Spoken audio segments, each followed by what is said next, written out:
¿Está la pantalla compartiendo? Sí, doctor. Ya.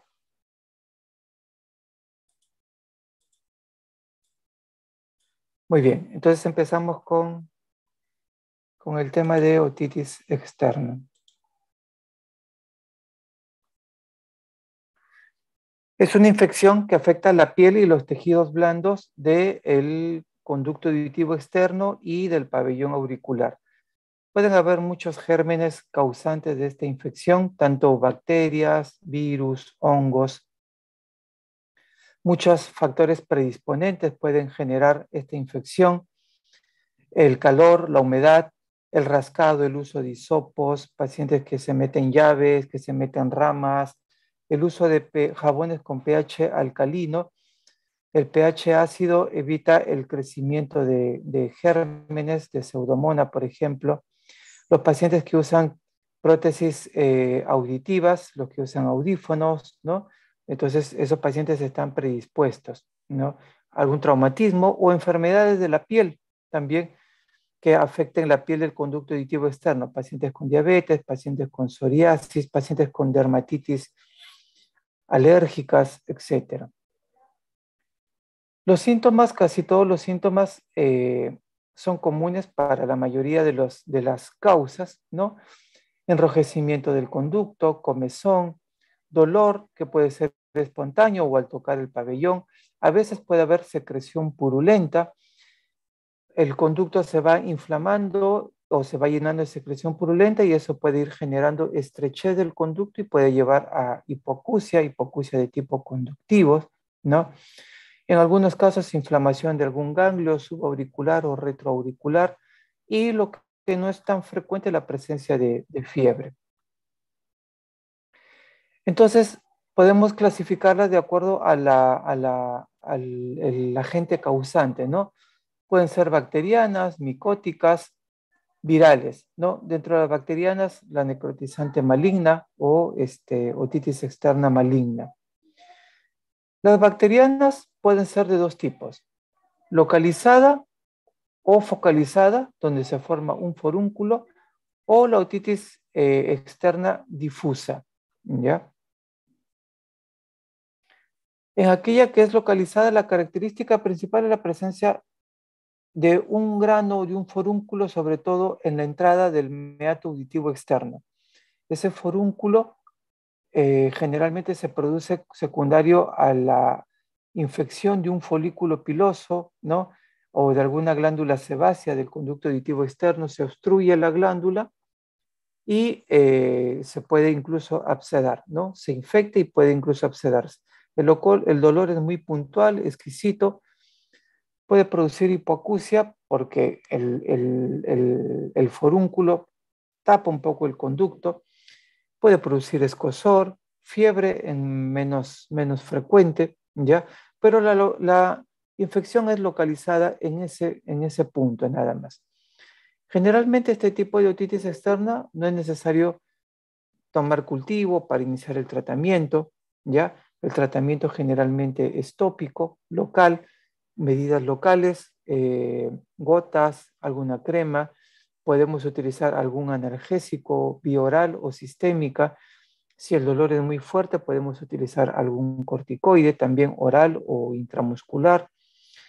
Y en algunos casos, cuando el absceso es un poco, ya se ha abscedado y no está respondiendo a tratamiento, se puede llegar a necesitar el drenaje quirúrgico, ¿ya?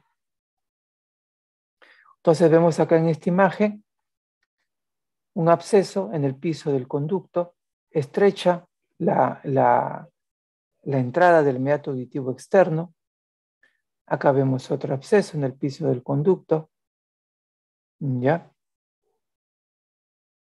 Acá vemos otro absceso y está cerrando todo el meato auditivo externo, ¿no?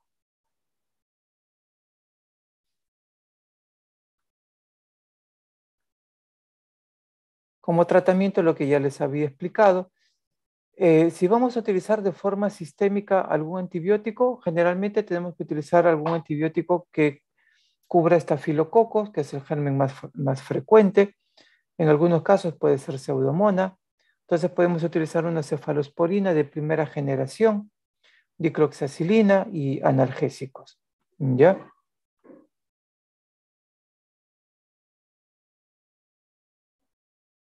Esto es lo que hemos explicado. La difusa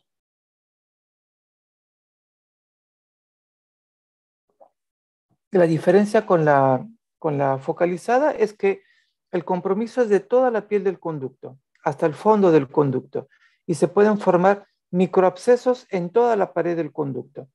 Y acá el edema, la obstrucción es de todo el conducto, ¿no? En la forunculosa solamente en la entrada del meato auditivo externo. En la difusa es todo el conducto que se estrecha y se cierra, ¿ya? Y puede haber también secreción purulenta proveniente de esos microabscesos. Los gérmenes también, estafilococo, pseudomonas aeruginosa, el estafilococo generalmente es el germen más frecuente.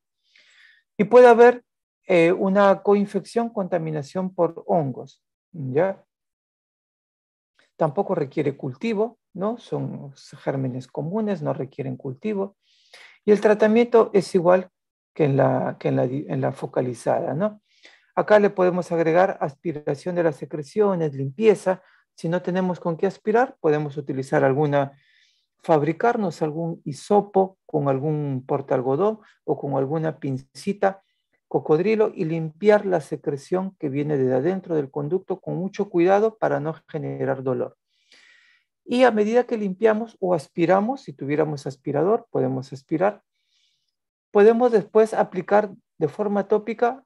Yo lo hago bastante y me gusta hacerlo, que me parece que con eso responde bastante el paciente en todos los tipos de otitis externas, ¿no? En las difusas, en la focalizada, en las micóticas, con un portaalgodón o con una pincita con un algodón con la que hemos limpiado, cambiamos el algodón y le ponemos una crema. Son cremas que traen combinación de medicamentos. Trae gentamicina, trae clotrimazol, un antimicótico, y trae un corticoide, puede ser betametasona o dexametasona. Y con mucho cuidado introducir en el conducto y bañar todas las paredes del conducto con esa crema, ¿no? Y a veces con eso es suficiente y no es necesario estar utilizando gotas. Pero si no lo tenemos, podemos utilizar gotas, ¿no? Gotas que tengan antibióticos, o a veces vienen combinadas con corticoides, ¿ya? Y ayudan a desinflamar, a desedematizar. Podemos utilizar de forma sistémica algún antibiótico. La mayoría de las veces, las otitis externas, con tratamiento tópico es suficiente. De forma sistémica podemos agregar algún analgésico, algún corticoide. Y si tenemos que agregar algún antibiótico, igual que en la focalizada, una cefalosporina de primera generación, dicloxacilina. Si tenemos sospecha de pseudomonas, podemos utilizar una quinolona, por ejemplo, ciprofloxacina, levofloxacina, etc.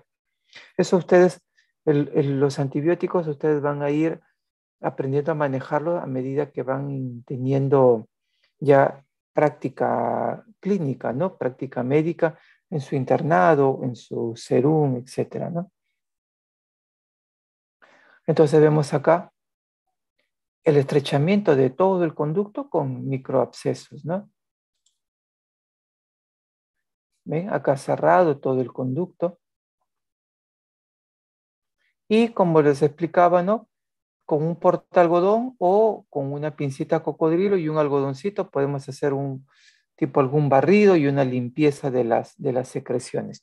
Y después utilizar otro algodoncito para aplicar la crema que queremos poner. La otitis micótica va a presentar casi siempre los síntomas parecidos a la bacteriana, ¿ya? Acá puede predominar como síntoma el prurito, el escozor, y los gérmenes que vamos a tener son el Aspergillus y la Candida albicans. Y a veces se combinan los dos gérmenes, los dos hongos, y a veces se combina, se sobreinfecta con bacterias. Entonces a veces podemos tener una otitis externa micótica con una otitis externa difusa bacteriana. Acá vemos, por ejemplo, por ahí este paciente no tiene síntomas, pero tiene su resto de cerumen con cubiertos de contenido algodonoso. Acá podemos sospechar de que tenemos una cándida. Acá tampoco necesitamos hacer cultivos, ¿ya? Con el aspecto es suficiente, ¿ya? Acá vemos cándida y acá vemos hifas de color negruzco y esto me dice que tenemos un aspergillus. Y también vemos acá secreción purulenta. Acá podemos tener una combinación de otitis micótica con otitis bacteriana. Al fondo parecería ser la membrana timpánica. Acá vemos una cándida, esto lo podemos confundir incluso con un algodón, ¿no? Una cándida con sobreinfección bacteriana, ¿ya? Cuando está la sobreinfección bacteriana, ahí es cuando el paciente presenta mayor dolor, ¿no? Y mayor cantidad de síntomas. ¿Qué hacemos con otitis externa micótica? El tratamiento principal acá es tópico. Acá sí, sistémico, vía oral, no nos va a ayudar. El tratamiento acá es la limpieza del conducto, ¿ya? Tenemos que sacar ese tapón, esto que está acá, que está cubriendo al conducto, lo tenemos que sacar. Esto tenemos que sacarlo, ¿ya? Si no, no va a mejorar. No podemos aplicar encima de eso gotas, cremas, porque se va a hacer un masacote y no va a funcionar. Entonces, lo que tenemos que hacer es limpiar eso, limpiar el conducto. Hay varias formas de limpiarlo. Quizás lo más, lo ideal sería con un microscopio, con un endoscopio, aspirar con una cánula finita, aspirar la secreción con alguna curetita e ir limpiando, ¿ya? Pero eso generalmente no lo tenemos en los hospitales. Lo que nos queda en el hospital es hacer un lavado de oídos, ¿ya? Con un lavado sacamos todo ese contenido micótico que tiene. Y una vez que hemos hecho el lavado, recién aplicamos el tratamiento tópico. ¿Qué aplicamos en el tratamiento tópico? Algún antimicótico. Puede ser algún antimicótico solo, clotrimazol en crema, en gotas, miconazol en loción, lo que tengamos. ¿Qué utilizo yo? Lo que les expliqué en la otitis bacteriana. Limpio el conducto y le aplico tópicamente con un portaalgodón esa crema que tiene clotrimazol, gentamicina, ya estoy cubriendo la sobreinfección bacteriana, y el corticoide. El corticoide me va a desinflamar y me va a disminuir la comezón, el escozor, ¿ya? Eso es lo que hago yo de tratamiento. No, si no tuviera con qué, no tengo la crema para aplicar, bueno, le puedo indicar gotas, ¿no? Que veo que a mí me ayuda también, he visto que me ha resultado efectivo, aplicar, por ejemplo, ácido bórico. El ácido bórico viene en polvo o viene también alcohol boricado en gotas, ¿no? Y se topica el ácido bórico y eso seca el conducto, ¿ya? Y lo otro que utilizo con frecuencia es el alcohol yodado. La desventaja, ¿no? Es del alcohol boricado o el alcohol yodado es que va a producir ardor, ¿no? Al inicio, ¿ya? Pero es un ardor momentáneo. El alcohol va a actuar como un antiséptico, ¿no? El yodo también, y además va a secar el conducto, ¿ya? Y evita que haya humedad, ¿ya? El problema viene cuando tenemos perforación del tímpano. Si tenemos perforación del tímpano, ahí no podemos utilizar alcohol. Ahí podemos utilizar el ácido bórico, ahí sí es muy bueno, o si no, aplicar la crema sobre los bordes encima de la membrana timpánica y las paredes del conducto, ¿ya? Otra característica que hay que tener en cuenta con otitis micótica es que el paciente, una vez que le hacemos la curación, la limpieza y la curación, debemos volverlo a ver al tercer o cuarto día, porque muchas veces queda algún resto que no lo podemos sacar, pero ese resto sirve para volver a brotar. Si lo dejamos al paciente, a la semana o a los 10 días, otra vez vuelve con el mismo tapón micótico, ¿ya? Entonces, tenemos que volverlo a citar al tercer, cuarto día, y ahí vamos a ver que o ya no hay nada por el tratamiento que le hemos hecho, o que está rebrotando nuevamente el hongo. Pero lo que está rebrotando es mínimo y nos permite volver a hacer la limpieza, ¿ya? Volvemos a hacer otra limpieza y otra curación. Y así, en algunos casos puede ser necesario 2 o 3 veces volver a citar. La mayoría de las veces, con 1 o 2 veces es suficiente, ¿ya?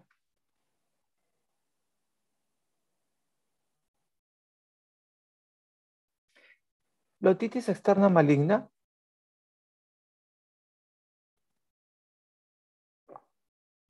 ya es una enfermedad grave, ya es una enfermedad que puede llevar a la muerte del paciente y generalmente lo provoca la Pseudomonas aeruginosa. Hay otros gérmenes, pero el que generalmente está es la Pseudomonas.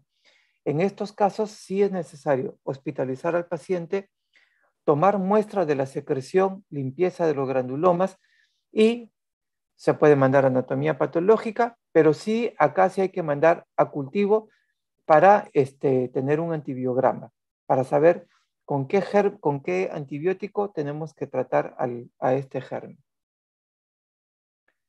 Entonces, es una osteomelitis del hueso temporal que puede continuar hacia la base del cráneo y en algunos casos puede ser tan virulento que puede llegar incluso a la base del cráneo del otro lado, ¿ya? Y va comprometiendo pares craneales, ¿no? Va comprometiendo, destruyendo todo el hueso que tenemos cerca. El paciente viene como síntoma principal el dolor, y si compromete pares craneales, el primer par craneal que compromete es el nervio facial, el séptimo par craneal, porque pasa por el oído medio. Ya compromiso de pares craneales es signo de mal pronóstico, ¿ya? Y generalmente se presenta en pacientes añosos y pacientes con alguna inmunosupresión. Lo típico son pacientes añosos, diabéticos mal controlados, ¿ya? Eso es el paciente clásico con esta enfermedad, ¿ya? Entonces le decía dolor intenso, compromiso de pares craneales, puede llevar, ¿no? A la sordera, a la hipoacusia, vértigo, etcétera, ¿ya? Tiene una alta mortalidad y, como le decía, hay que cultivar la secreción. Otros exámenes que le podemos pedir al paciente es la gammagrafía con tecnesio 99 para el diagnóstico, ya que de manera constante y precoz, con esto estamos viendo signos de osteitis. Lo otro que podemos utilizar es la gammagrafía con galio 67. Sirve para monitorizar la evolución de la enfermedad y la respuesta al tratamiento. Esto nos puede servir incluso para cuando el paciente ya sale de alta, hacerle seguimiento con la gammagrafía, ¿ya? Si no tenemos estos estudios, bueno, por lo menos una tomografía computada con contraste para ver hasta dónde hay extensión de la lesión, ¿no? Para ver el compromiso óseo. La resonancia también nos ayuda para ver el compromiso de las partes blandas. Este paciente, como le dije, se hospitaliza y acá sí tenemos que hacer combinación de varios tratamientos, ¿no? Tratamiento local, tratamiento sistémico, ¿ya? Tratamiento diabetológico. El tratamiento local, se forman ahí granulomas, secuestros óseos, hay que sacar toda esa limpieza, hacer toda esa limpieza. Eso ya está a cargo de nosotros, del otorrino. Pero este paciente no lo debemos tener los otorrinos como paciente nuestro.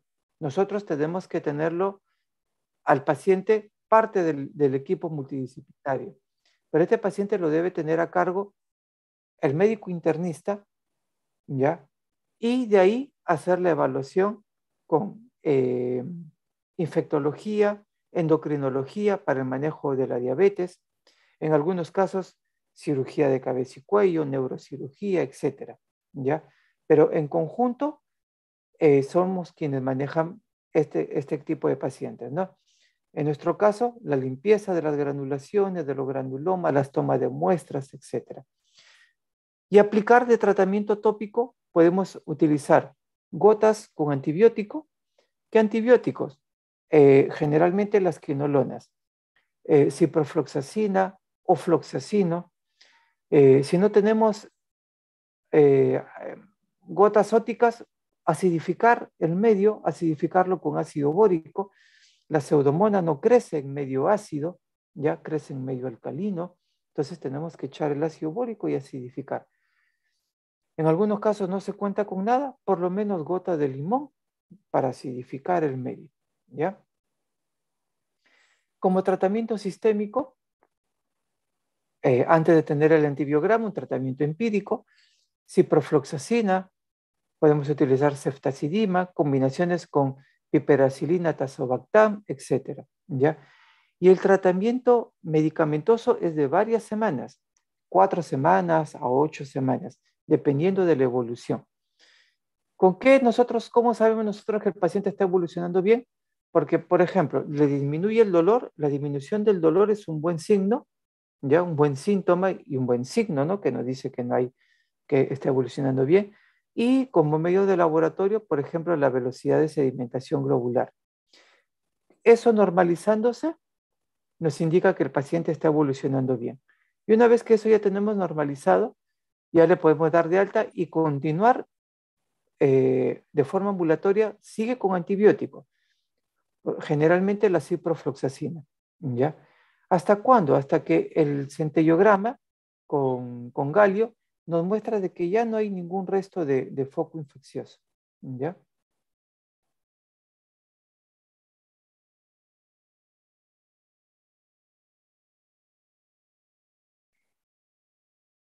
Después tenemos virus que comprometen al oído externo. Lo más frecuente es la presencia de un cuadro que se llama miringitis. Miringo significa membrana timpánica. La miringitis es una inflamación de la capa externa de la membrana timpánica y generalmente viene secundario a un proceso respiratorio alto, un paciente con un resfrío, con una faringitis y también ese virus está afectando a las capas externas de la membrana timpánica, ¿ya? ¿Y cuál es la característica? Por eso algunos lo llaman miringitis bulosa o vesiculosa, que es la formación de vesículas sobre la membrana timpánica. Pueden ser de contenido seroso o pueden ser de contenido hemorrágico, ¿ya?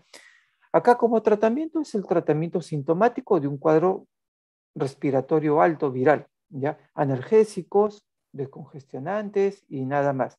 Se puede agregar si gustan alguna gota tópica, pero el tratamiento sistémico es suficiente. Mucho dolor produce, ¿no? Mucho dolor y hay que explicarle bien a los padres cuando son niños, explicarles bien de qué se trata este cuadro, ¿no? Y acá vemos, por ejemplo, presencia de vesículas de contenido hemorrágico, ¿ya? Acá contenido seroso. Cuando son muy grandes, podemos incluso abrirlas y aspirar la secreción. Incluso puede comprometer parte del conducto, ¿no? Estas vesículas pueden llegar hasta el conducto. Y el tratamiento, ¿no? Sintomático. Después tenemos otros virus que causan infección en el oído externo, el herpes zóster. Acá sí vamos a ver la presencia de vesículas en el pabellón auricular, en la pared póstero superior del conducto auditivo y en el tímpano. Es lo que se denomina zona de Ramsay-Hunt, es la zona del nervio facial. El herpes produce mucho dolor, ya una otalgia intensa, y puede haber compromiso. Ustedes saben que los virus del herpes son virus neurotropos, entonces puede comprometer al octavo par craneal, puede comprometer al séptimo par craneal, puede haber parálisis facial, puede haber compromiso coclear, ¿no? Puede haber pérdida de audición al haber compromiso del octavo par craneal y puede haber vértigo, ¿ya? Entonces te puedes tener hipoacusia neurosensorial, compromiso vestibular, parálisis facial. Esto se conoce como síndrome de Ramsay-Hunt.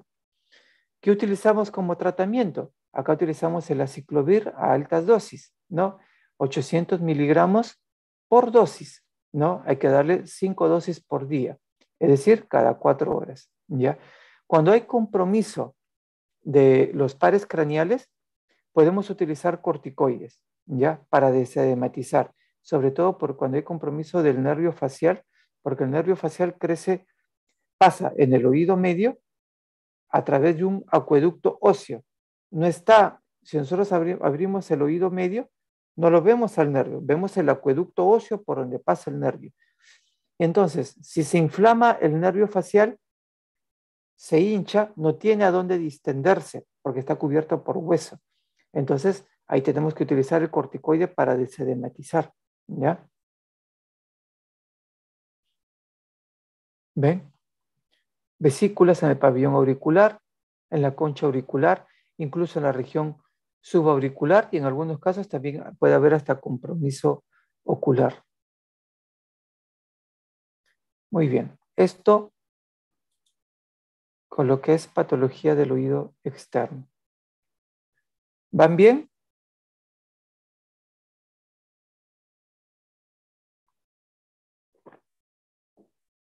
Si quieren, pueden interrumpir para hacer alguna pregunta. ¿Ya? Bueno, dejamos el oído externo y nos vamos al oído medio. ¿Qué es la otitis media aguda? Es un proceso séptico inflamatorio agudo del mucoperiósteo de revestimiento de las cavidades del oído medio y de la mastoides, con acumulación de efusión retrotimpánica, habitualmente de etiología viral o bacteriana. Otros conceptos, otras definiciones.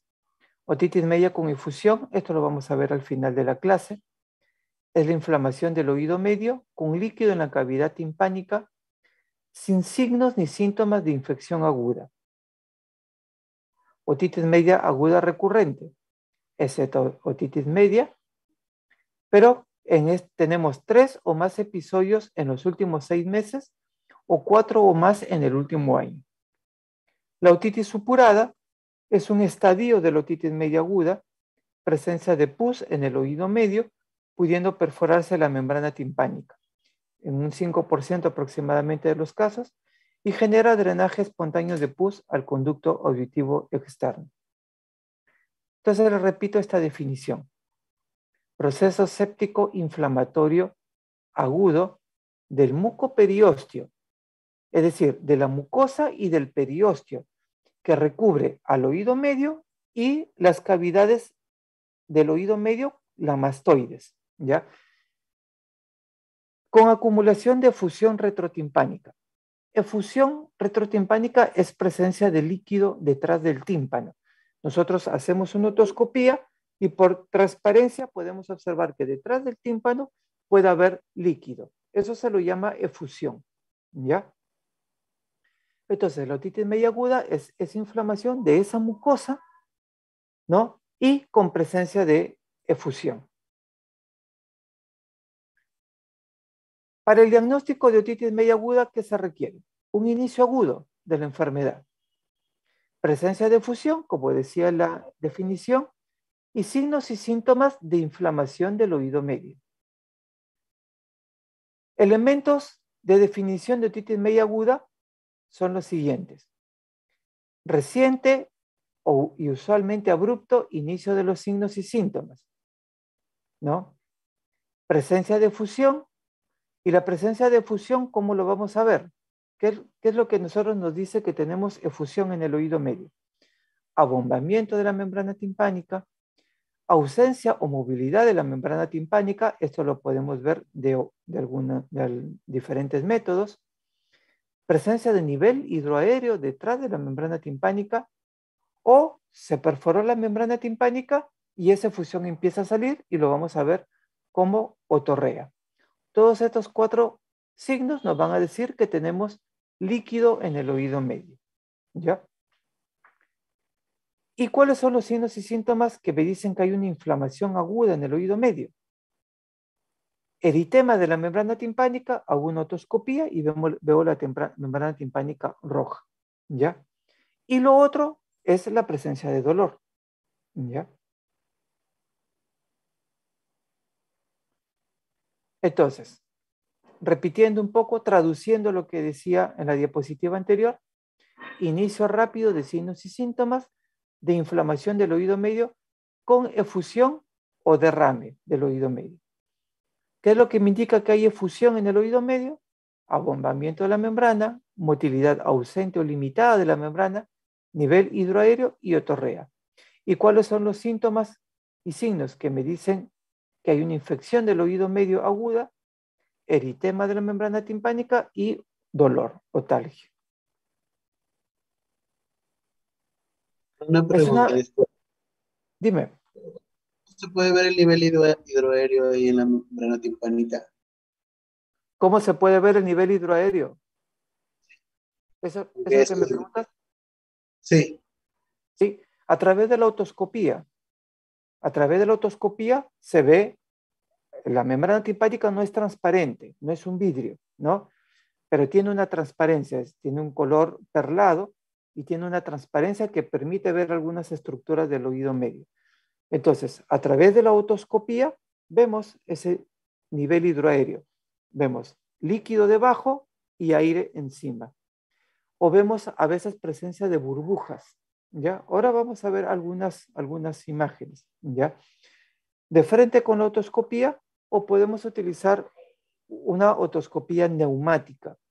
La otoscopía neumática consiste en hacer la otoscopía y generar presión con una bombilla, generar presión positiva y negativa. Apretamos y genera presión positiva, soltamos y presión negativa. Y eso hace que la membrana se mueva, ¿ya? Y al moverse, está moviendo el líquido retrotimpánico. Y eso lo observamos en la otoscopía, ¿ya? Entonces, es una enfermedad cuya incidencia máxima está en los niños entre 6 y 18 meses de vida. Y generalmente resuelve espontáneamente, ya sea viral, ya sea bacteriana.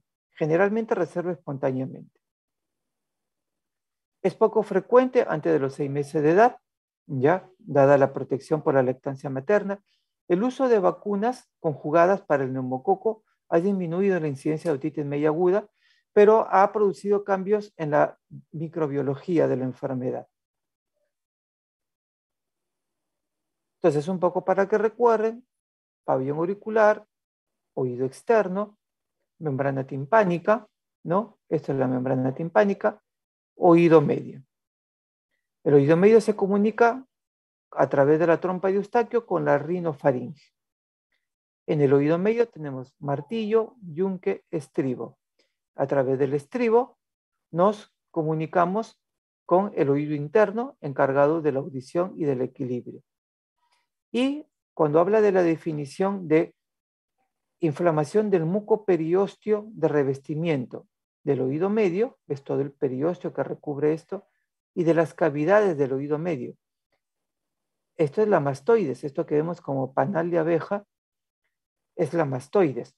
La mastoides forma parte del oído medio y se comunica a través de este orificio en la parte posterior de la caja timpánica, se llama aditus ad antrum.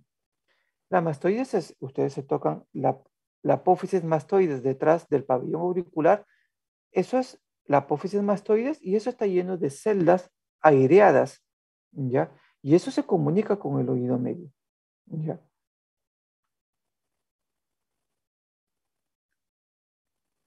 En cuanto a la patogenia,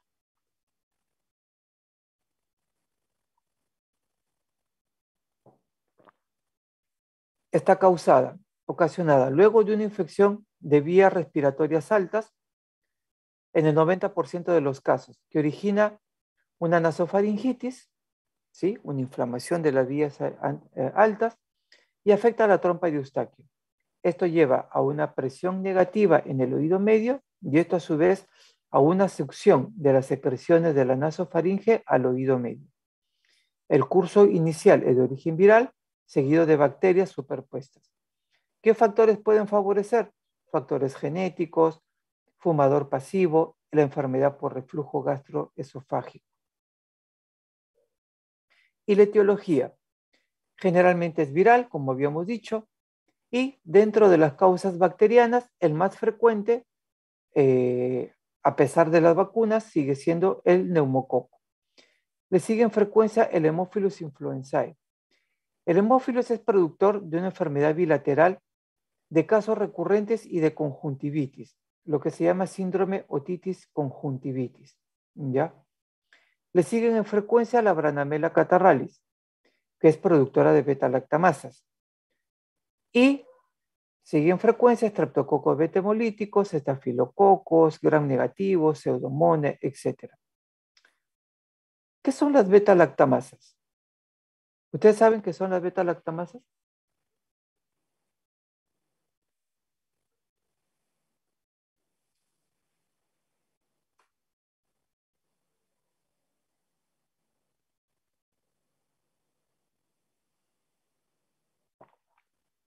Es una enzima que producen algunas bacterias para destruir a los antibióticos beta-lactámicos.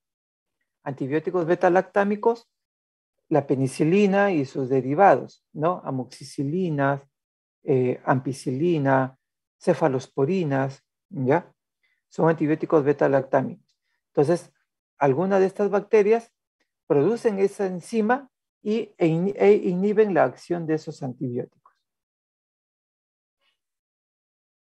La vía de infección generalmente es a través de la trompa de Eustaquio, más raro a través de la sangre, del conducto auditivo externo o desde la meninge hacia el laberinto. Eso es más raro. Cualquier afección inflamatoria infecciosa del oído en los 2 a 3 primeros años produce una injuria de la mucosa y una detención o disminución de la neumatización de esas cavidades de la mastoides. Esa mastoides, ese panal de abeja que yo les mostraba, tiene que airearse normalmente, ¿ya? Y aireado funciona mejor. Cuando el niño tiene una infección, una otitis media aguda, desde muy pequeño, puede detenerse esa aireación o puede disminuir y se vuelven mastoides más ebúrneas, ¿ya? Diploicas, es decir, con menos aireación y más llena de tejido óseo, ¿ya? Y eso puede favorecer la cronicidad de enfermedades en el oído medio, ¿ya? Hay otros tipos de mastoides que por alguna razón se expanden más, se dilatan más, se airean más de lo normal. Son lo que se llaman mastoides diploicas, ¿ya? Y favorecen las infecciones, las complicaciones de las otitis medias agudas, ¿no?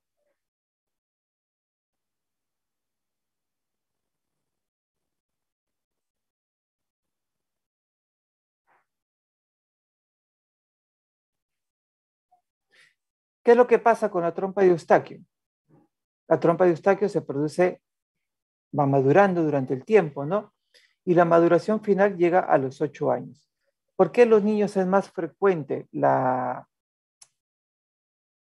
otitis media aguda? Por la forma, el tamaño y la disposición de esa trompa de Eustaquio.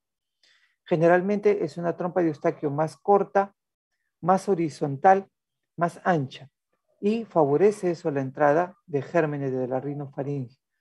Comparado con la trompa de Eustaquio del adulto, en el adulto es más oblicua, más larga, ¿ya? En el niño es más corta, es más horizontal, es decir, está más cerca la rinofaringe del oído medio, ¿ya?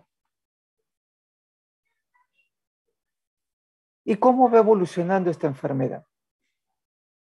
Generalmente va a pasar por 4 estadios: estadio congestivo, estadio supurado, estadio de supuración abierta y estadio de regresión y reparación.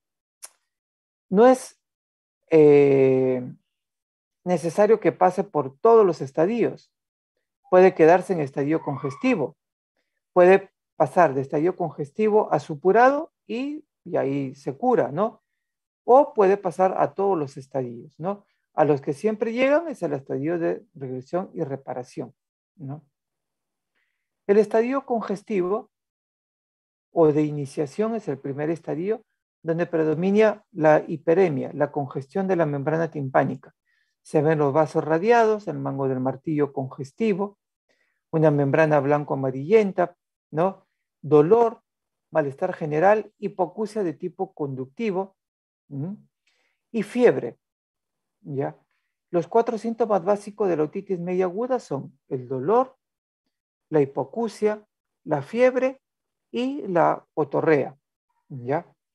En este estadio congestivo tenemos dolor, hipoacusia, fiebre, ¿ya? La hipoacusia, generalmente, cuando se trata la enfermedad, le desaparecen todos los síntomas al paciente, pero la hipoacusia es el síntoma en que va a tardar más en desaparecer, ¿ya? Acá vemos, por ejemplo, una membrana timpánica normal. Acá vemos el mango del martillo, el umbus, la apófisis corta del mango del martillo, ¿ya? Y acá vemos una membrana timpánica congestiva. Los vasos radiados viniendo desde la parte superior del tímpano y hacia el mango del martillo. Y de acá se puede ir viendo los vasos de forma radiada sobre toda la extensión de la membrana timpánica, ¿ya? Acuérdense, ya que tenemos esta imagen, la membrana timpánica tiene una pars tensa, que es la parte inferior por debajo de la apófisis corta, y una pars flácida es la parte superior. ¿Cuál es la diferencia? La membrana timpánica tiene 3 capas. Una capa externa que está formada por el epitelio plano estratificado queratinizado, es el mismo epitelio del conducto que recubre la parte externa de la membrana timpánica. La capa media, que es la mucosa del oído medio, y en el medio tenemos una capa intersticial de tejido fibroso, ¿ya? Y la diferencia es que la pars flácida no tiene la capa media. La pars tensa tiene las 3 capas. Luego va pasando los días o las horas, ¿no? Y pasamos al estadio supurado. Ahí empieza a haber exudado dentro del oído medio. Ya empieza a juntarse secreción en el oído medio. Esa secreción al principio sanguinolenta, serosa, y luego se hace purulenta. Es el momento en que el paciente tiene la mayor cantidad de síntomas. ¿Por qué? Porque se empieza a acumular pus dentro del oído medio y se forma como un microabsceso. Entonces, cuando hay un microabsceso, cuando hay un absceso hay mucho dolor, ¿no? Entonces se forma como un microabsceso y la membrana timpánica se empieza a bombar, ¿ya? Se abomba la membrana timpánica y dolor intenso, fiebre alta e hipoacusia, ¿ya? ¿Se acuerdan cuando habíamos hablado de la definición de otitis media aguda? ¿Qué signos y síntomas me decían de que tenía efusión de la membrana timpánica? Una de ellas decía el abombamiento de la membrana timpánica. Ese abombamiento lo vemos en este estadio. ¿Ven? Acá vemos la membrana timpánica abombada, la membrana timpánica abombada. Desaparecen los relieves que habíamos visto en las imágenes anteriores. Acá vemos el relieve del mango del martillo con su apófisis corta. Pero si tenemos algo desde el oído medio que empuja la membrana, este mango del martillo ya no lo vemos. Ya, como se ve acá, ya no está el mango del martillo. Acá, esto es lo que decíamos, el nivel hidroaéreo. Acá se ve el nivel hidroaéreo. ¿Ya? El otro signo que decíamos para decir que teníamos efusión o líquido en el oído medio es la disminución de la motilidad de la membrana timpánica. Eso lo demostramos con una otoscopía neumática, ¿no? Cuando hacemos la otoscopía, ejercemos presión positiva y negativa y vemos que la membrana no se mueve. Normalmente se mueve con la presión positiva y negativa, pero si tiene algo detrás, que por más que lo empujemos no se va a mover, ¿ya? Entonces hay ausencia de motilidad, ¿ya? Y el otro signo que veíamos para decir efusión era la otorrea. que sería el estadio siguiente de esta enfermedad, ¿no? Acá estamos en el estadio de supuración cerrada, y llega un momento en que ejerce tal presión el contenido purulento que se perfora en un lugar esta membrana y empieza a drenar la secreción purulenta. Y ahí vemos la otorrea, ahí vemos el otro signo que decíamos que nos dice que hay efusión en el oído medio, ¿no? Vemos la otorrea, se perfora la membrana timpánica y en ese momento se drena ese microabsceso. Acá vemos nivel hidroaéreo. Y en el estadio de supuración abierta o perforación, drena ese microabsceso. Y en ese momento, automáticamente el paciente alivia su dolor y le empieza a bajar la fiebre. Lo del dolor es automático, ¿no? Eso lo vemos en los niños que le hacíamos paracentesis, punzábamos y enseguida el niño dejaba de llorar. Dolía el pinchazo, pero salía pus y el niño se aliviaba enseguida.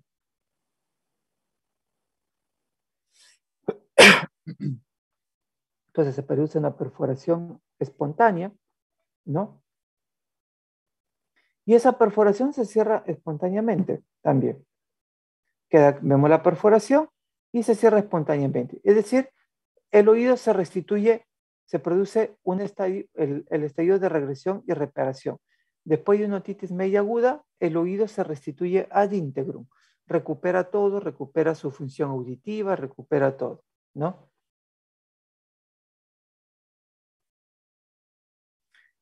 Dijimos que la otitis media aguda puede sanarse espontáneamente, pero demora, ¿no? Puede demorar unas 4 semanas. Si es bacteriana, puede demorar 4 semanas. Los casos virales enseguida demoran, resuelven como cualquier proceso respiratorio, cualquier resfrío. Entonces, en los casos bacterianos puede responder evolucionar espontáneamente, pero tenemos que utilizar los antibióticos para que esa evolución sea más rápida y evitar alguna complicación. Entonces, el diagnóstico, los síntomas, los signos que hemos visto, el examen clínico, ¿ya? La mayoría de acá repitiendo algunos conceptos, la mayoría de estos episodios coinciden con una infección respiratoria alta. Pueden presentar otros síntomas, ¿no? Rinitis, tos, irritabilidad, por ejemplo, en niños, dificultad para la alimentación, el niño puede tener dificultad para el descanso nocturno. La otoscopía neumática es una técnica válida para el diagnóstico, ¿ya? Vamos a ver disminución de la motilidad, el abombamiento, la opacificación de la membrana timpánica, ¿ya? Entonces, con esto se hace la otoscopía neumática, con esto ejercemos presión positiva o negativa, ¿no? Para esto tenemos que cambiar el espéculo. El que va dentro del oído tiene que tener un ensanchamiento en la punta del espéculo para obturar el conducto, ¿no? Normalmente entra el espéculo ahí y con eso vemos suficiente, ¿no? Pero si queremos hacer otoscopía neumática, le tenemos que agregar al espéculo un tipo de oliva para que obture el conducto y no se escape el aire, por donde estamos ejerciendo presión positiva y negativa. Podemos hacer un examen con el microscopio, ¿ya? Podemos hacer un examen con endoscopio o videoendoscopía.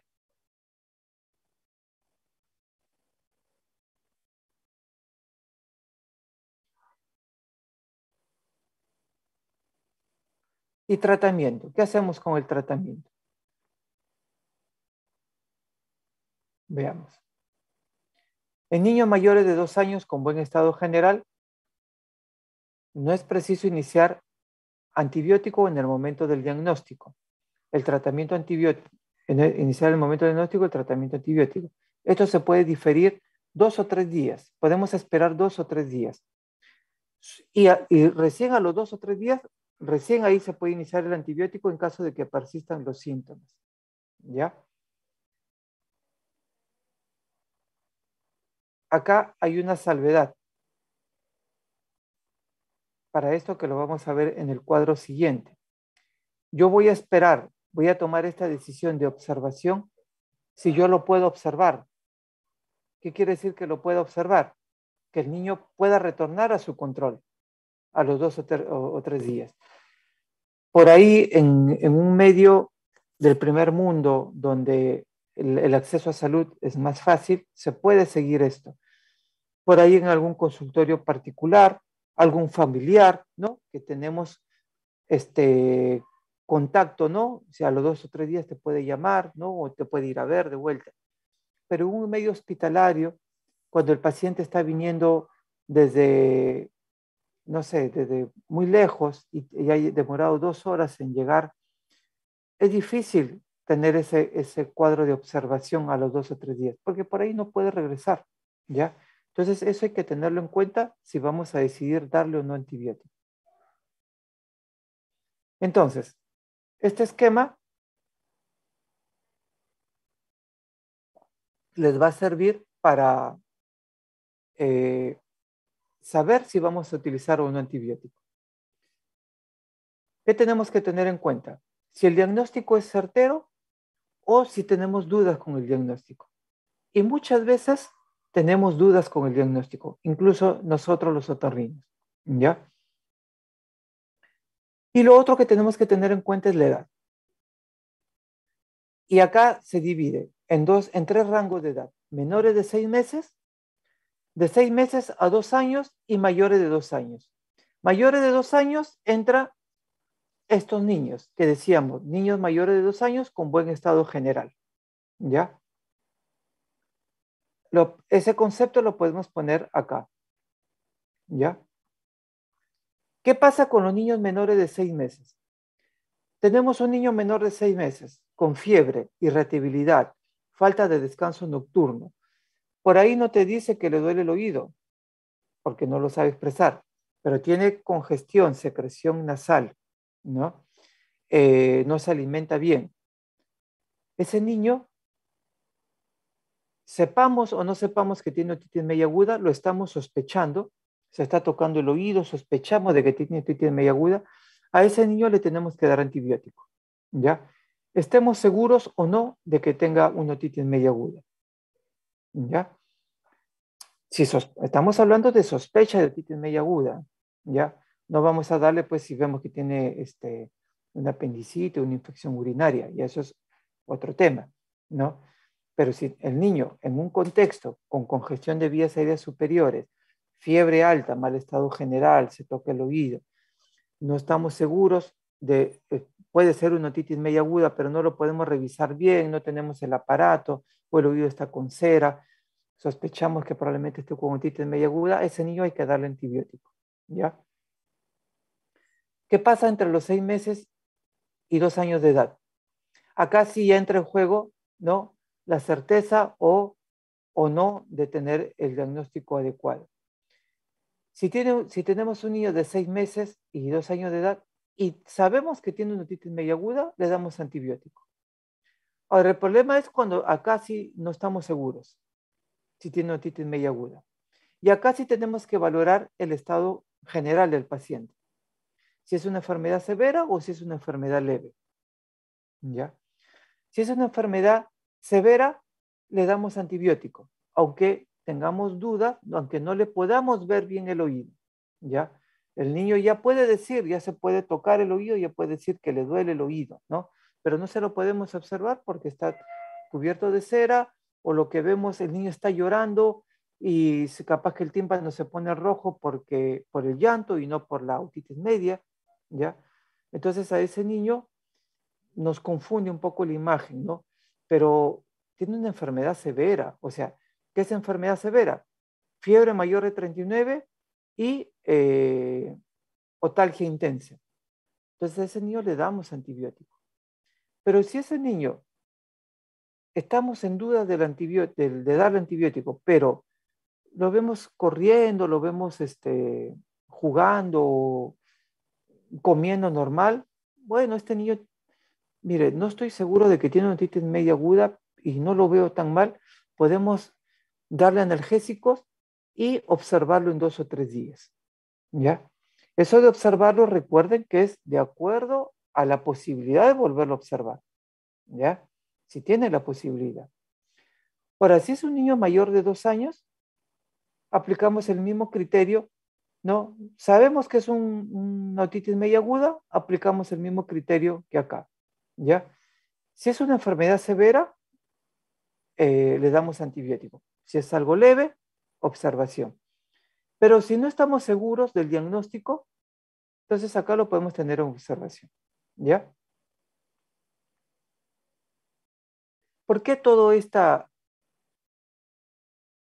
Tenemos que tener en cuenta todos estos criterios para no utilizar antibióticos de gusto. Sabemos que la mayoría de los casos son virales, entonces no a todos los niños con otitis media aguda le vamos a dar antibiótico, ¿ya? Entonces, tenemos que tener algunas excepciones para así darle antibiótico. En los niños de 6 meses, la conducta expectante, observación o seguimiento, solo si la otitis media no es grave y es unilateral, ¿no? Acá se agrega, acá, en esta parte, observación, si no es grave, ¿ya? Pero si es unilateral, si es bilateral, le tenemos que dar antibiótico, ¿ya? Además, indica terapia antibiótico si existe patología concomitante que requiere antibiótico, ¿no? Por ejemplo, si además tiene una faringoamigdalitis, bueno, le vamos a dar el antibiótico también por la faringoamigdalitis. Y quizá con eso ya estamos cubriendo las dos enfermedades. ¿Qué antibiótico utilizamos? El antibiótico de primera línea es la amoxicilina. Y acuérdense de la dosis, ¿ya? Porque por ahí esta dosis sí les llegué a preguntar. 90 miligramos kilo día. Recuerden que para que presten un poco más de atención, ¿no? El examen, cuando ponemos las preguntas están basadas en las diapositivas y en lo que hablamos en la clase. Por ahí hay algo que no está en la diapositiva, pero sí lo hemos hablado en la clase. Eso puede ir en el examen, ¿ya? Sobre todo en la clase magistral. No en los casos clínicos, porque por ahí un docente dio un concepto y el otro docente no lo dio, entonces no lo podemos preguntar eso, ¿ya? Sí, vamos a preguntar lo que se da en la clase en donde están los dos grupos juntos, ¿ya? Entonces, amoxicilina a 90 miligramos kilo día, dividida en 2 o 3 dosis. Ustedes lo pueden repartir como quieran. Y si no responde, ahí ya pasamos a un esquema con amoxicilina y ácido clavulánico. ¿Se acuerdan que yo les decía, les pregunté qué eran los beta-lactámicos? Son las beta-lactamasas. Son enzimas que destruyen a la amoxicilina. La amoxicilina es un beta-lactámico. Entonces, hay bacterias que producen esas beta-lactamasas y la destruyen. Entonces le tenemos que dar un inhibidor de esa enzima, un inhibidor de la beta-lactamasa, que es el mismo antibiótico, el que va a seguir actuando en la misma amoxicilina, pero le damos el inhibidor para que esa enzima no destruya a mi antibiótico, ¿ya? Ese inhibidor puede ser un ácido clavulánico o sulbactam, ¿ya? Son los inhibidores de beta-lactamasa, ¿ya? O IBL. Otras alternativas de tratamiento, cefalosporinas de tercera generación, cefdinir, cepodoxima, cefuroxima de segunda generación, clindamicina, que puede estar utilizada sola o combinada con alguna cefalosporina de segunda o tercera generación, ¿ya? Aquellos pacientes con fallo de tratamiento que no toleran el aporte oral, es decir, vomitan con la medicación, le podemos dar ceftriaxona intramuscular a una dosis de 50 miligramos kilo día, ¿ya? Pero tratemos de no utilizar la ceftriaxona como primera línea, ¿ya? Tenemos un montón de antibióticos como primera línea, ¿ya? La ceftriaxona es efectiva en una única dosis para la otitis media aguda que no ha sido tratada, ¿ya? Si no ha sido tratada y tenemos que darle ceftriaxona, con una dosis puede ser suficiente. Pero si el paciente no ha respondido a tratamiento inicial, por lo menos tenemos que darle 3 dosis de ceftriaxona, ¿ya? En pacientes alérgicos a beta-lactámicos, podemos utilizar acitromicina, eritromicina, claritromicina. Además, se recomienda el uso de amoxicilina más ácido clavulánico. En caso de ya haber usado amoxicilina 30 días antes, ya, por ejemplo, pacientes con otitis medias agudas recurrentes, son aquellos que tienen 3 episodios en 6 meses o 4 episodios en un año. Entonces, hace un mes ya recibieron tratamiento con amoxicilina, entonces yo puedo empezar ahorita de frente con amoxicilina ácido clavulánico, ¿ya? En presencia concomitante de conjuntivitis supurada, ¿no? Acá sabemos que puede estar, además, la Haemophilus influenzae, que sabemos que produce beta-lactamasas, ¿ya? Y el tratamiento puede ser de 7 días, y si tenemos un lactante, podemos darle 10 días. Tratamiento sintomático con analgésicos, antipiréticos, podemos darle corticoide 1 día, 2 días para, en caso de dolor intenso, para desedematizar. Y como tratamiento local, aspirar ese pus, esas secreciones, y cuando está el oído abombado, podemos hacer una miringotomía o paracentesis. ¿En quién? En niños sépticos, distróficos con mal estado general, pacientes inmunocomprometidos, pacientes con una otitis media complicada. Es decir, aquellos que hacen una parálisis facial, una mastoiditis, una meningitis, ¿ya? Un absceso, ¿no? Ese niño ya tenemos que hacer una paracentesis. Una laberintitis, ¿ya? Tenemos que hacer una paracentesis. O en caso de pacientes con dolor intenso, fiebre alta, resistencia a la medicación y membrana timpánica abombada, ¿ya?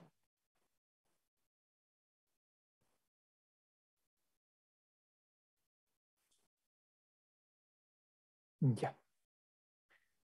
Bueno, seguimos con el tema de otitis media crónica, ¿ya? Vamos a tener un receso de unos 15 minutos para que se despejen, ¿ya? Y son y 37 y 50, estamos empezando con la otra, sí, con la otra parte, ¿ya? Vayan a tomar un café. Bueno, esta es la última parte, otitis media crónica. Es una entidad constituida, es un cuadro constituido por diversas entidades patológicas caracterizadas por inflamación de larga duración de la mucosa del oído medio, lo cual es usualmente consecuencia de un proceso agudo previo, en especial en las formas infantiles. Dentro de la etiología tenemos muchas causas, ¿no? Lo más común es que se produce una alteración de la aireación del oído medio.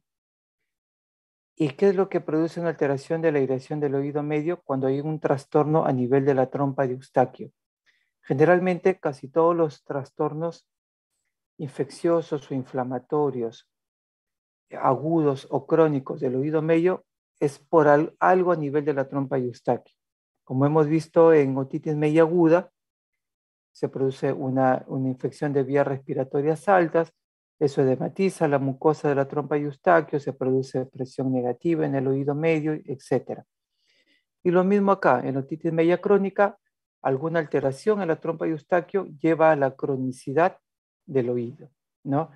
Lo más frecuente puede ser los niños con paladar hendido. Esos niños con paladar hendido no tienen una musculatura adecuada, bien desarrollada para producir la apertura de la trompa de Eustaquio, ¿ya? Y lo más frecuente es la hipertrofia de adenoides. Las adenoides crecen en la rinofaringe justo donde desembocan la trompa de Eustaquio. Y si tenemos adenoides grandes, van a obstruir a la trompa de Eustaquio y no va a permitir la ventilación o aireación del oído medio.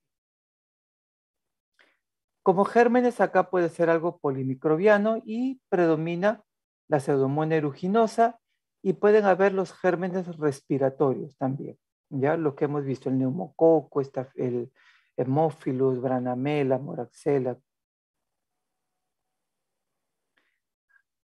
Acuérdense que en otitis media aguda habíamos dicho que los 4 síntomas y signos cardinales eran dolor, hipoacusia, fiebre y otorrea. En la otitis media crónica son principalmente 2, otorrea e hipoacusia. Cuando un paciente le llega y le dice que se le reviente el oído de forma continua y no escucha bien, ese es un paciente con una otitis media crónica, ¿ya? Pueden haber otros síntomas menos frecuentes, pero estos son los más importantes. Y las podemos dividir en inespecíficas o específicas. Específicas, por ejemplo, una tuberculosis de oído medio, ¿ya? Inespecíficas tenemos 2 tipos, aquellas que tienen una membrana timpánica perforada o aquellas que tienen la membrana timpánica íntegra. Las que tienen la membrana timpánica perforada a su vez pueden ser 2. La otitis media crónica simple o enfermedad tubotimpánica y la otra es el colesteatoma o enfermedad ático-antral, ¿ya? Estos 2 cuadros son los más frecuentes en los tímpanos perforados. Cuando el tímpano está íntegro, acá tenemos a la otitis media con efusión. Esto ya lo hemos mencionado en la otitis media aguda, ¿no? ¿Se acuerdan que decíamos que una de las características de otitis media aguda tiene que haber la presencia de efusión? Efusión es lo mismo que estamos hablando acá, es decir, algún líquido o secreción en el oído medio. En la otitis media aguda es una presencia de líquido de formación aguda, ¿no? Después que hemos tenido la infección, hay pus, queda moco y se reabsorbe en unas semanas. Pero cuando ese líquido se perpetúa, porque continúa el factor original, por ejemplo, una hipertrofia de adenoides, entonces esa efusión se va a mantener, ¿ya? Entonces ya se hace algo crónico. La otitis crónica simple, la característica principal es la perforación timpánica, central o mesotimpánico, sobre todo en la parte de la pars tensa. Y como síntomas, la otorrea y la hipoacusia. Y hay ausencia de dolor. ¿Por qué hay ausencia de dolor? Esto es una otitis media crónica simple. Acá hay una perforación de la membrana timpánica. ¿Ven este hueco? Y acá lo que vemos acá, a través de ese hueco, es el oído medio. Acá está el martillo. Y acá vemos el hueco, la perforación timpánica. Acá vemos otra vez, acá está el martillo y la perforación. Y acá vemos secreción purulenta. Esta es una otitis crónica supurada, ¿ya? ¿Y por qué no duele? Porque ya está perforado. ¿Se acuerdan que en la otitis media aguda, cuándo se dio el dolor?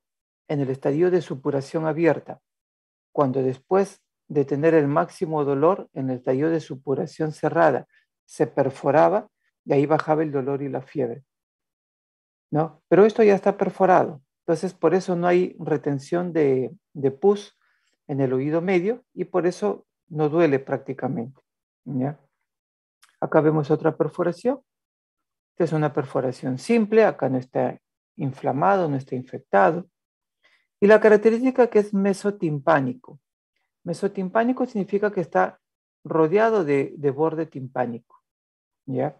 Puede haber también perforaciones marginales, es decir, junto en unión al borde de la membrana timpánica, del ánulus timpánico y en contacto con la piel del conducto auditivo externo. Estas son perforaciones totales, el martillo, acá vemos el yunque y el estribo. Esto que se ve acá son trabeculado que tenemos en el oído medio, ¿ya?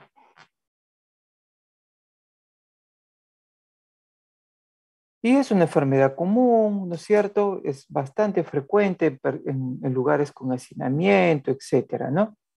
Acá para tratar esta enfermedad, lo que tenemos que hacer es cerrar la membrana timpánica, poner un injerto para cerrar esa membrana timpánica, una timpanoplastía, ¿ya? El injerto puede ser sacado de la fascia del músculo temporal, puede ser sacado del cartílago del trago o de la concha auricular. Se puede usar el cartílago o el pericondrio, ¿ya? Todo eso para cerrar la membrana timpánica. La otra es el colesteatoma. A diferencia de la primera, es una otitis crónica simple, ¿ya? Este colesteatoma ya no es simple, ya es una enfermedad que va a generar muchos trastornos, muchos problemas. Y se lo define como un pseudotumor epidérmico benigno que se forma espontánea e insidiosamente en las cavidades del oído medio, cuya característica anatomopatológica principal estriba en la presencia de epitelio escamoso estratificado queratinizante.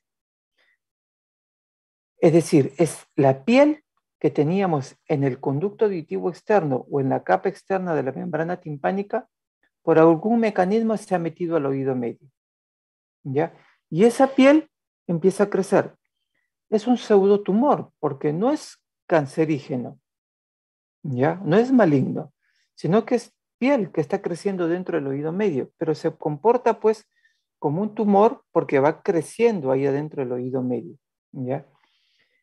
Esta queratina se acumula concéntricamente a modo de capas de cebolla, entre las cuales se encuentran cristales de colesterol.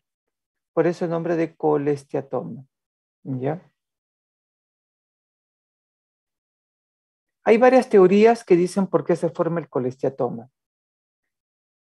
La más aceptada es la formación de un bolsillo de retracción en la par flácida. ¿Se acuerda que teníamos par extensa y par flácida?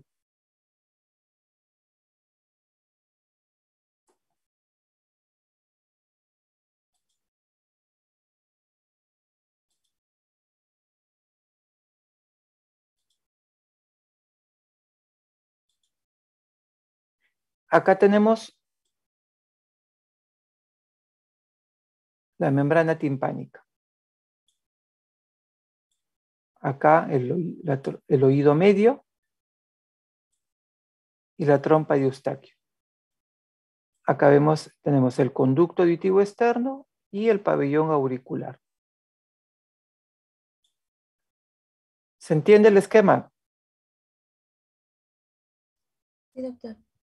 Conducto auditivo, oído externo, oído medio y la trompa de Eustaquio. Y acá, llegando a la trompa de Eustaquio, la rinofaringe. Y acá tenemos la otra trompa de Eustaquio, el otro oído. Acá crecen las adenoides,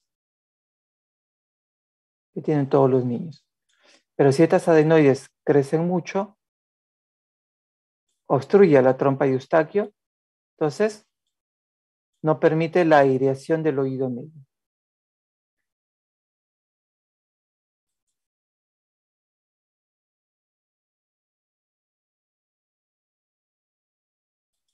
Entonces vamos a tener, al no haber aireación, todo el aire que tenemos acá en el oído medio va a difundir por las paredes de la mucosa y vamos a tener una presión negativa y acá una presión positiva. ¿Sí? Negativa comparada a la presión atmosférica que tenemos acá. Entonces, acá está todo negativo. ¿Qué significa? Que todo se va a empezar a chupar, a retraer, porque acá hay presión positiva. Esta presión positiva le gana a la negativa, ¿no? Y va a empujar hacia adentro la membrana. ¿Qué es lo que primero que se retrae? La par flácida. ¿Se acuerdan que había una par flácida con, no tenía capa media? ¿Ya? La par extensa por ahí permanece. Y acá tenemos la par flácida. Entonces, ¿qué tenemos acá? ¿Qué epitelio que cubre el conducto auditivo externo?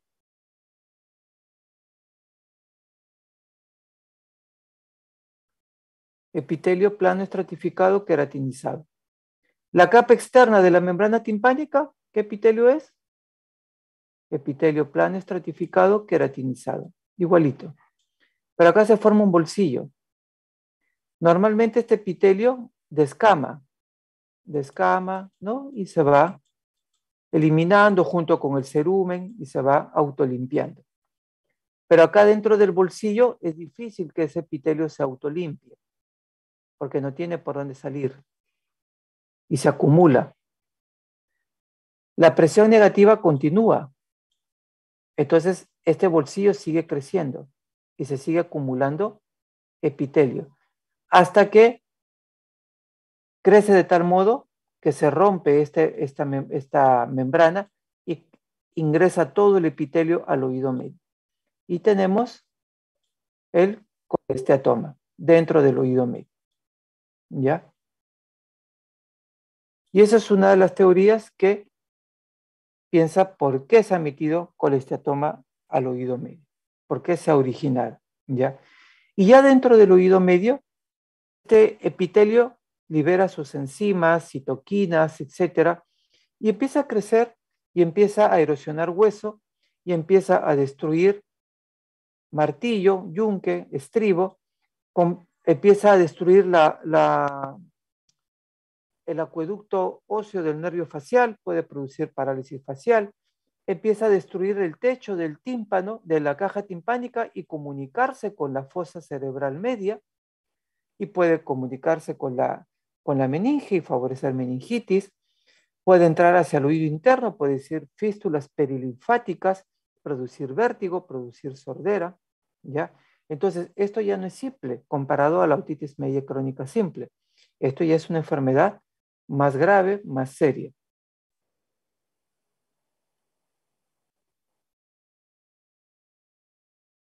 ¿Cómo se puede clasificar? Congénito o adquirido, ¿no? Congénito, adquirido o no clasificable.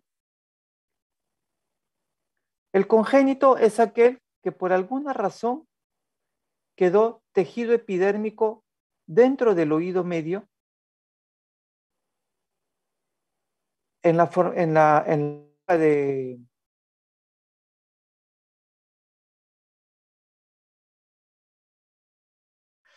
y acá vamos a ver que la membrana no está perforada porque el tejido epidérmico quedó adentro, ¿ya? Vemos acá en la tomografía tejido epidérmico acá. Y en algún momento, ¿no? Sobre todo en la edad adulta, empiezas a crecer y empieza a desarrollarse y empieza a producir el resto de síntomas que veíamos en el colesteatoma adquirido, ¿ya? Acá vemos que ocupa todo el oído medio, ¿ya? Y tenemos que, esto tiene que hacerse tratamiento quirúrgico. Y el adquirido primario es el que habíamos explicado, se produce el bolsillo de retracción, en la otoscopía vemos esta imagen, ¿ya? Este es el bolsillo de retracción en la pars flácida. Esto de acá contiene piel, cerumen, granulomas.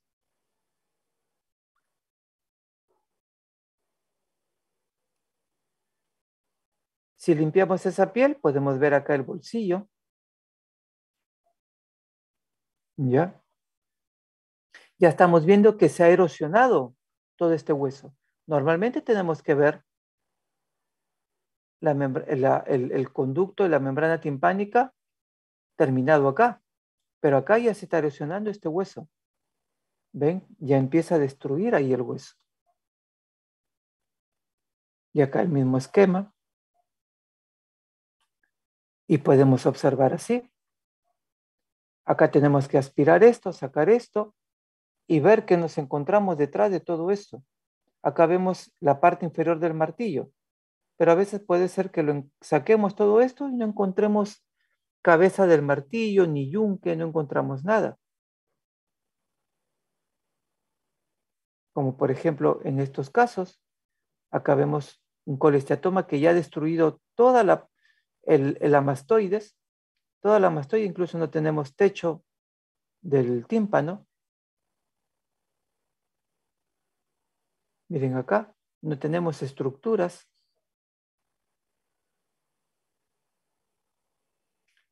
Y el secundario, ¿no? Secundario a una infección, a un trauma postquirúrgico, que son situaciones que hace que pueda hacer que entre el tejido epidérmico hacia el oído medio, ¿no?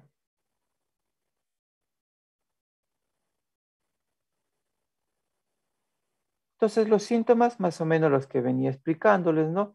Acá sí tenemos otorrea fétida, olor característico, ese olor característico a la pseudomona. Hipoacusia conductiva, si erosiona el oído interno, podemos llegar a la pérdida total de audición, a la hipoacusia neurosensorial. Si hay otras complicaciones, dolor de cabeza, vértigo, parálisis facial, etc.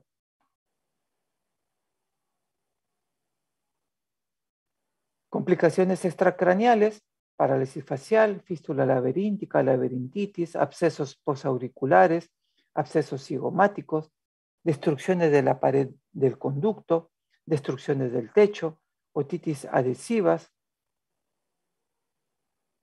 Es una paciente con una parálisis facial, ¿ya?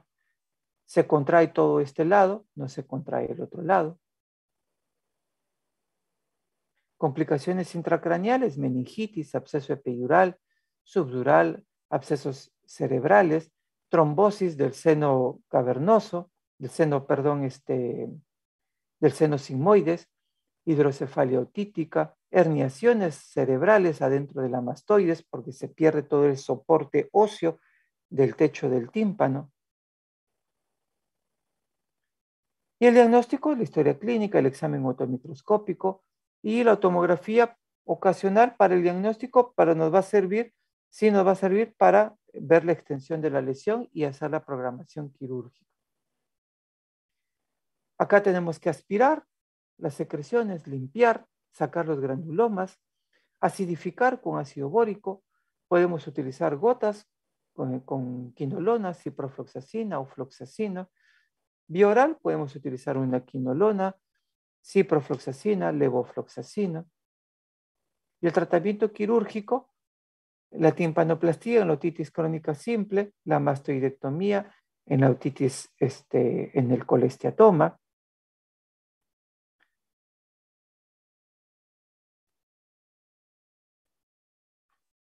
Acá vemos la mastoides toda ocupada. Tenemos que abrir la mastoides, fresar todo este hueso y nos encontramos con todo el tumor acá. Completar la mastoidectomía. Acá prácticamente el mismo tumor lo ha hecho.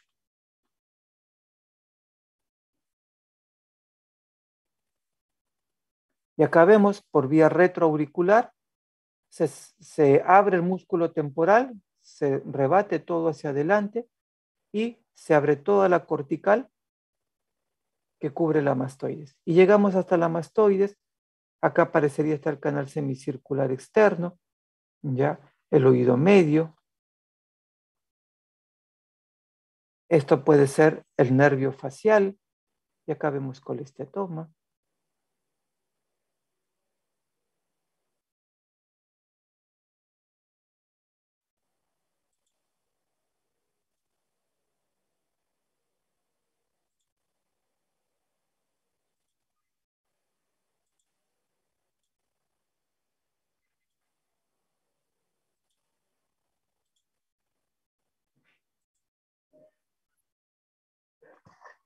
Este es en plena cirugía.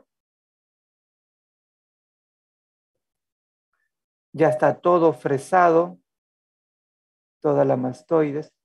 Y se va levantando, ¿no? Con mucho cuidado esta mucosa enferma que va recubriendo todo la pared ósea. Este colesteatoma acá, en esta parte, este colesteatoma ha destruido toda la parte que comunica, que separa el oído medio del oído interno. Hay colesteatoma metido en esta zona. Esto es el nervio facial.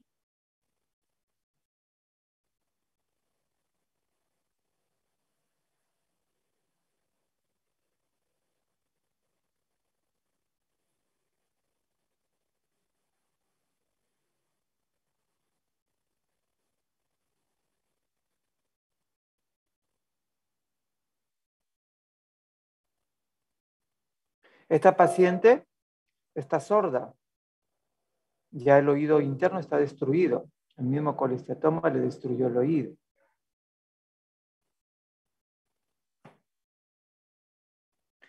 Y por último, la otitis media con efusión, ¿no? Es lo que ya tiene diferentes nombres. El nombre más utilizado actualmente, otitis media con efusión, otitis secretora, otitis con derrame, etc.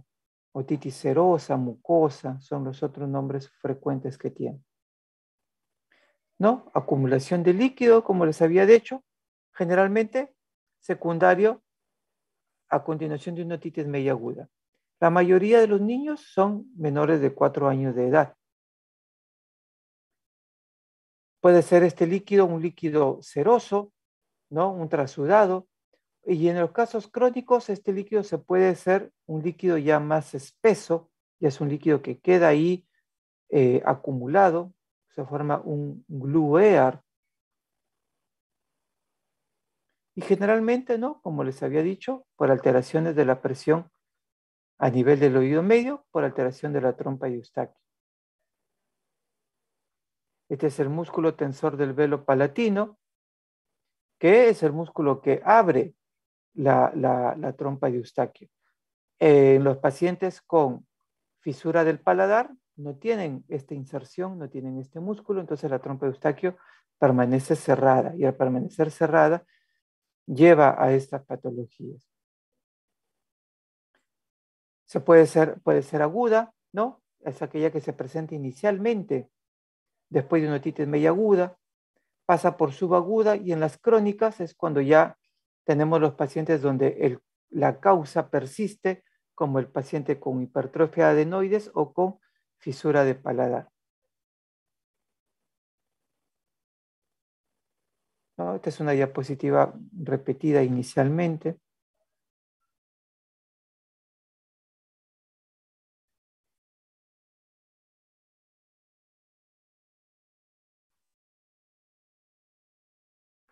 ¿Y qué síntomas puede tener este paciente?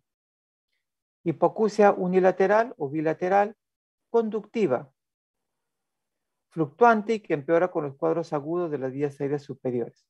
Acúfenos o tinnitus, sensación de plenitud o presión en el oído medio. Un leve dolor transitorio puede ser cuando hay alguna superpuesta una otitis media aguda, pero en los casos crónicos generalmente no hay dolor. Ahora, estos son niños de 4 años, 5 años, que por ahí es difícil que ellos manifiesten los síntomas. Ese niño a esa edad no dice que no escucha. Ya, es difícil que lo diga. Entonces, ¿cómo nosotros como adultos podemos darnos cuenta de que un niño pueda estar padeciendo de esto? ¿A alguien se le ocurre? ¿Qué podemos observar en el comportamiento, en la conducta, en el desarrollo de este niño para sospechar que pueda tener esto? Esta otitis media con efusión es la causa más frecuente de hipoacusia en los niños.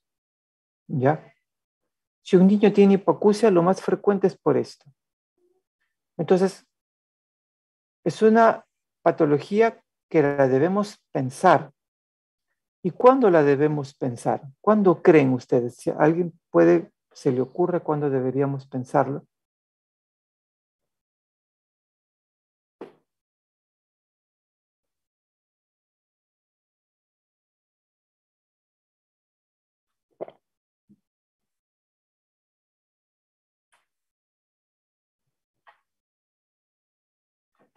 Ustedes cuando estaban en el colegio, ¿cómo les iba en el colegio?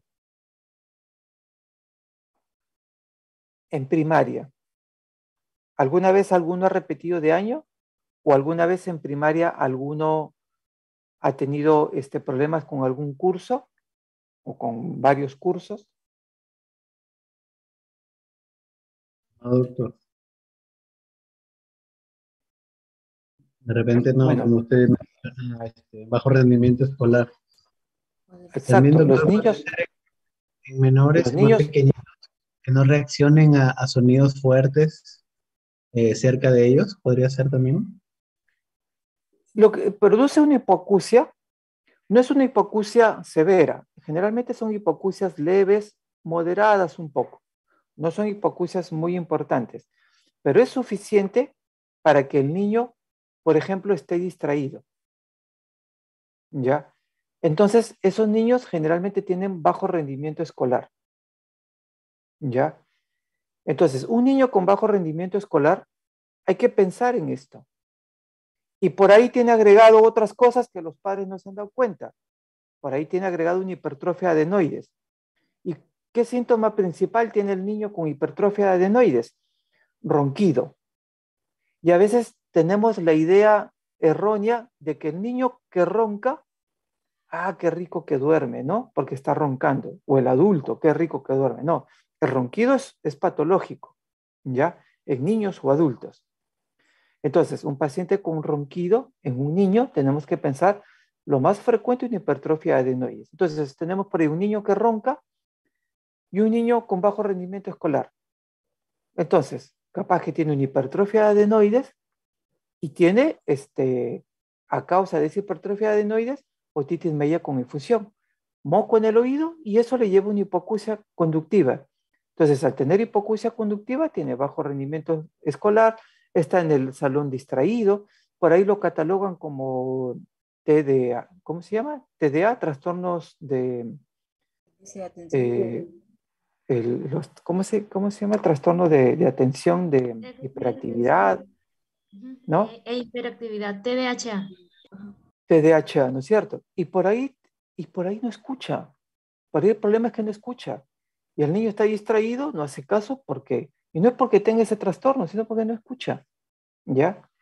Entonces, este cuadro hay que tenerlo en cuenta, ¿no es cierto? Esto puede generar bajo rendimiento escolar. ¿Ya? Ahora, bueno, ustedes no pongan esta excusa si les va mal el examen, ¿no? No digan que tengan esto para revisarlos. Bueno, el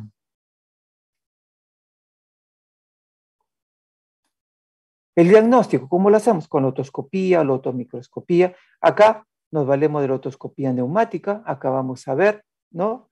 Que hay ausencia de motilidad de la membrana timpánica.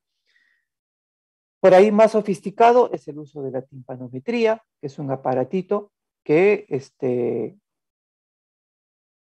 genera, ¿no? Ya se coloca acá la oliva y genera presión positiva y negativa, y ya sale graficado acá una curva que me dice si el niño tiene, ¿no? O no tiene buena presión en el oído, ¿no? Esto lo van a ver en la clase de hipoacusias, ¿ya? Hay que estudiarlos, el niño con una radiografía de cabum faríngeo, a ver si tiene hipertrofia de adenoides, ¿no? Un perfil alérgico, a ver si no tiene un problema de alergia, un dosaje de inmunoglobulina E, para ver si no tiene una alergia y eso genere hipertrofia de adenoides, de cornetes, edema de la mucosa de la trompa y eustaquio y cierra la trompa y eustaquio. Y acá vemos, ¿no? Las burbujas.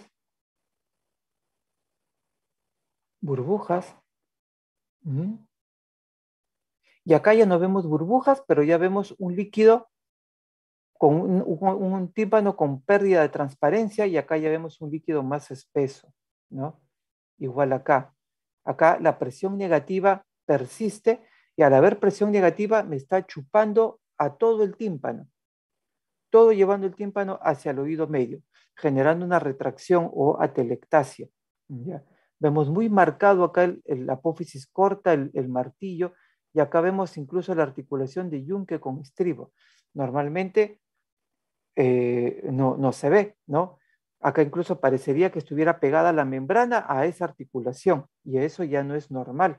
Ya tenemos cambios estructurales y posicionales de la membrana timpánica, ¿ya?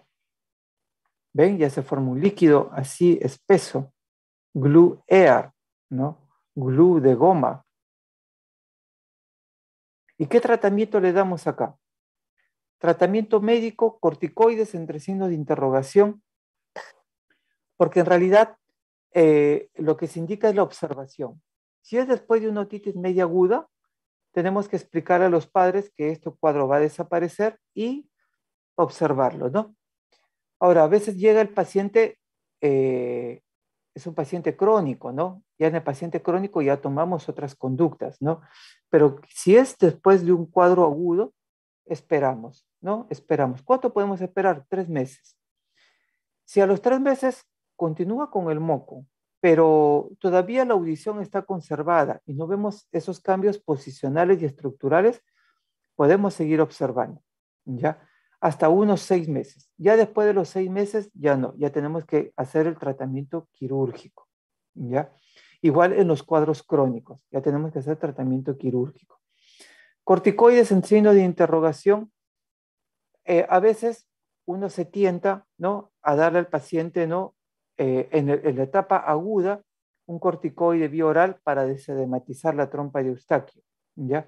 Pero lo que dicen las guías que la conducta debe ser esperar, ¿ya? Y el tratamiento quirúrgico es colocar los tubos de ventilación. ¿Cuándo se hace tratamiento quirúrgico? Cuando fracasa el tratamiento médico, en realidad la observación, o cuando fracasa, por ejemplo, alguna cirugía de adenoides, etcétera, ¿no? Y cuando ya vemos pérdida de audición, hipoacusia bilateral de 40 decibeles por más de 6 meses, cuando vemos membrana bimérica con atelectasia, es decir, membrana bimérica quiere decir esa membrana que tenía 3 capas, ya no, ya le queda, desaparece la capa media por la cronificación del cuadro, ¿no? Y se hace una membrana que se empieza a retraer. O sea, cambios estructurales y posicionales de la membrana, ahí ya tenemos que poner un tubo de ventilación. O cuando tenemos otitis medias agudas recurrentes, también, ¿ya? Tubo de ventilación transtimpánico o extratimpánico. Lo más utilizado es el transtimpánico. Se hace una incisión y se coloca un tubito, ¿no? El tubito son como carretitos de hilo, queda colocado así, ¿ya? Entonces, como la trompa de Eustaquio no airea, tenemos que airearlo por el tubo de ventilación, ¿ya? Ese tubo va a quedar ahí un promedio de 6 meses, más o menos. Y el oído lo extruye solo, ¿ya? Con la remodelación, la repitelización, el oído lo va sacando solo, ¿ya? Puede durar más, puede durar menos. Si al salirse vuelve a repetir la otitis con efusión, se vuelve a colocar otro tubito. ¿Cuál es la idea? De que permanezca perforado el tímpano durante un tiempo, ¿ya? Yo le puedo hacer una paracentesis y aspirar el moco. Por ejemplo, en un cuadro agudo, en una otitis media aguda. Pero en un cuadro crónico, yo le hago la paracentesis, aspiro el moco, no va a servir, ¿ya? Porque esa membrana timpánica a las 24, 48 horas se vuelve a cerrar. Entonces la idea es que quede la perforación. Este tubito no le molesta al paciente, no pasa nada. Lo único que hay que hacer es evitar que le entre agua en el oído, ¿ya? En algunos casos puede quedar una perforación permanente, pequeña, ¿ya? Eso hay que explicar, que puede quedar como secuela. Estos son otros tipos de tubos en T, tienen patitas más largas hacia adentro, cuando los casos son recurrentes y debemos tener el tubo ahí más tiempo colocado y no estar durmiendo a cada rato un niño para ponerle un tubito. ¿Ya?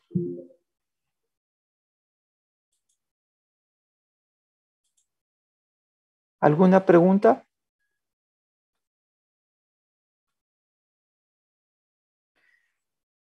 En los casos clínicos, no sé cómo serán con las otras especialidades, pero lo que nosotros tratamos de hacer en los casos clínicos es poner la introducción del caso clínico. Ustedes van a encontrar el caso clínico en el aula virtual, pero no lo tienen todo desarrollado.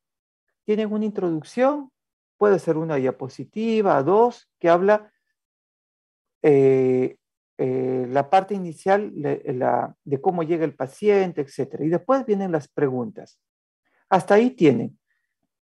No sigue todo el caso, no colgamos todo el caso, porque la idea es que en la clase vayamos desarrollando